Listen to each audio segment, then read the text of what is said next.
All right, guys, welcome back. Sorry if I got to talk fast, but my recording time is limited with this program. In our previous video, we set our helical bore. We also set up our tool, but in reviewing the video, I saw there was some flashing and it did not show the edit tool menu. Ultimately, what you really need to do in under that edit tool menu is change your cutting length to 0.75, which is the cutting length of our tools. That will allow us to hit the depths that we are going to utilize in this video. So what we are going to do is we are going to set up a 2D high-speed machining toolpath. I'm only going to do one. The other two you can do on your own. I'm going to do this feature on the right-hand side over here. So in order to set this up, I'm going to go to, under my 2D toolpaths, I'm going to go to Dynamic Mill. And you're going to see my chaining options look a little bit different. We're not going to get into these other options right now. We'll explore those further in other assignments. Right now, we're going to select our machining region. So I click, and now we have a little bit more traditional looking chaining dialog box. I'm going to select my part, and I want to make sure that my arrow goes to the left. We're machining a pocket. If you remember, our tool spins counterclock or clockwise. We want to be machining in a climb mill fashion that will allow good ejection of chips as we are machining. So I click the green check, and I now click the green check again under chain options. And I apologize for the flashing. It's an issue with the recording program. Under tool, I'm going to use that same 1/4-inch flat end mill that I used previously. However, you can see my feed rates did not carry over. So I'm going to set my spindle speed to 5100 again, and my feed per tooth to 0.001.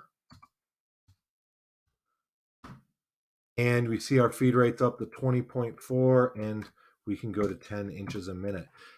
This feed rate is significantly more aggressive than we would under a traditional contour or milling operation or pocketing for the Tormach. But because we are doing 2D high-speed milling, it allows for much more aggressive tool paths based on how it handles cutter entry. So under cut parameters, let's go ahead and dial this. We're going to leave nothing on the walls, nothing on the floors. The other thing we're going to do, we look at our step over. 25% is a step over of 0.0625. That actually is a good step over for this tool. It's aggressive. It's going to remove a lot of material. But again, that is the benefit of utilizing this type of tool path. And you're going to see how much different it looks than like a traditional pocket. We don't have to worry about any of these other options for now. I can explain them in a later video. Like I said, I have to keep the time down. Right now, we're just trying to get into this style of machining. Depth cuts. We do have to control depth cuts. This particular pocket needs to go down to 0.75, which is the max cut length of our tool. We do need to be just shy of that. So I'm going to set my depth cuts to 0.625, just shy of the full flute of our tool. Entry motion. We want to use a helix. All right. Helix radius is good at 0.25.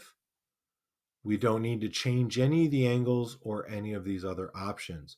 Breakthrough is an option here. If we were going all the way through, which you will be in the middle of the part, you would want to turn your breakthrough on to about 10 thousandths. Linking parameters. Retract at 0.25 is fine. Feed plane at 0.1 is fine. Top of stock is at 0. And we want to go down to negative 0.75 in this operation.